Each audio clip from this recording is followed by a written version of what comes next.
যদি কোনো রকম সমস্যা হয় তাহলে আমাকে সাথে সাথে ফোন দিবেন। ঠিক আছে, আমি তাহলে আসি।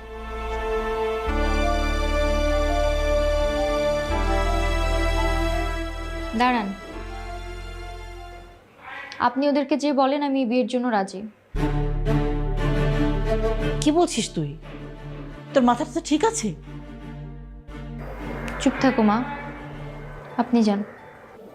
জি, আসসালামু আলাইকুম।